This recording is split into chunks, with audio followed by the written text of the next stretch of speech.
Okay, so now to actually look at the distinctions in models, right? This is the distinctions between a justice space,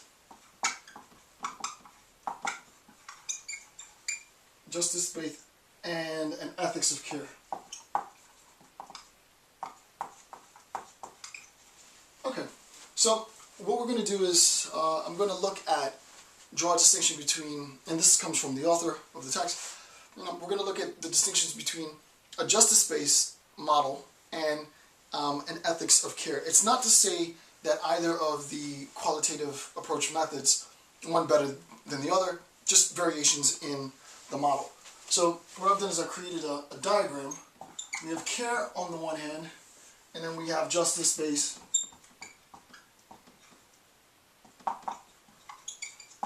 on the other.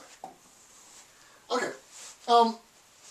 In a care model, we're going to be looking at self as self in relation, right? Self as self in relation.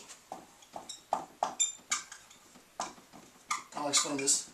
In relation. In a justice model, we're going to look at the autonomous self. N-O-M-O-U-S. Okay, so what we're looking at with respect to ethics and qualitative methods research are two different sort of conceptual approaches to structuring, sort of very general approaches to structuring your qualitative research, right? A care-based model, a justice-based model. Basically, a personal model, a more objective, distanced model, roughly is the idea, right? Care as manifest in self, as understood as self in relation, right? The relationship between the participant and the participant's account of the narrative. In contrast to the relationship between the participant and the participant's story as a mode of sort of expression. And we'll see this later in this justice model. If you just to skip ahead to give you a conceptual understanding of where this is going, the emphasis in both models, care and a justice-based model, the justice-based model is going to emphasize rights and equality, whereas the emphasis in the care-based model is going to be the contextual reasoning, right? And I'm actually not going to write all of this stuff down.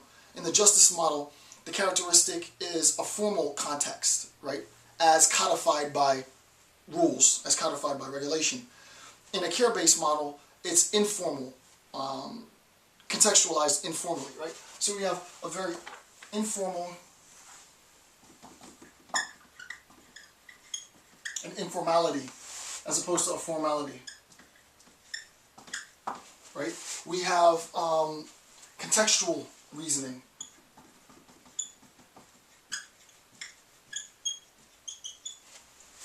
as opposed to emphasis on rights and equality. E-Q-U-A-L-I-T-Y.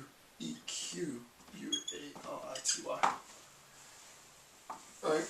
With respect to the weaknesses, in a care-based model, a weakness might be sacrifice or loss of self. Since so much emphasis is placed on self in relation to, right? Me in relation to the understanding of fatherhood, right? Then there might be a loss of self. There usually are in these accounts, narrative accounts, a loss of self in relation to, because the idea of fatherhood subsumes my personal desires, right?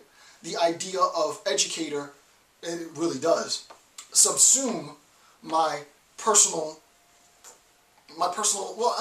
aspirations are entwined with the notion of educator, but the idea of educator, if you were to engage in a qualitative analysis and ethics of care-based research, it subsumes who it is that I am, because so much of who I am involves this process of education. I have to give so much of myself in this role that I have assumed as educator. So as a super clear example, because I know a lot of this might, and I think I jumped into this a little too quickly actually, so I apologize. let me put brakes on it. I had a student, maybe 2 semesters ago, that I was mentoring in her research. And her research objective was based on an ethics of care.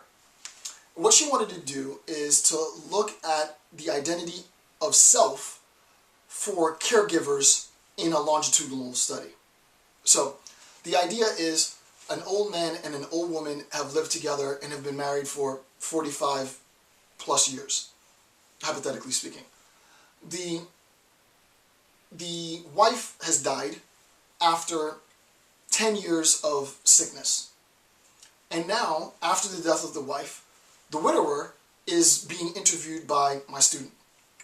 My student asks the idea of what was your role as caregiver over those 7 years. And one of the questions that the student asked that I thought was a very, very sort of deep, profound question was, it wasn't really intuitive. Was there a sense of resentment that you had for the role that you had to take as caregiver over the last 10 years? Now, the answer to that response is inconsequential, but the idea is, where would this question come from, right? Where would a question regarding resentment from being a caregiver come from?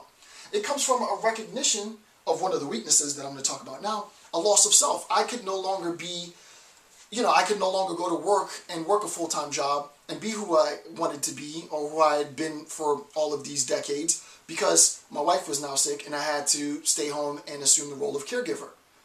And therefore, the question of resentment is a legitimate question, right? Because so much of myself had to be given up in order to assume this role as caregiver, right? So you can see that the idea of myself in relation to my role as caregiver undermines, arguably, my personal autonomous sort of self in the world as independent to my relational affiliations, right? So again, it's not a better or worse, it's just for this particular research model, an ethics of care was a perfect model for the qualitative methods research, because it was a recognition that there is a role that has been assigned, either socially, familially, politically, what have you, environmentally, socially, I think I said religiously, to an individual. And insofar as the individual assumes that role, there's a loss of self. There's a sense in which I can no longer function in the world as I used to, because I have assumed a role. So, a little bit more esoteric, just to throw it out there. Another example of sort of an ethics of care based qualitative research.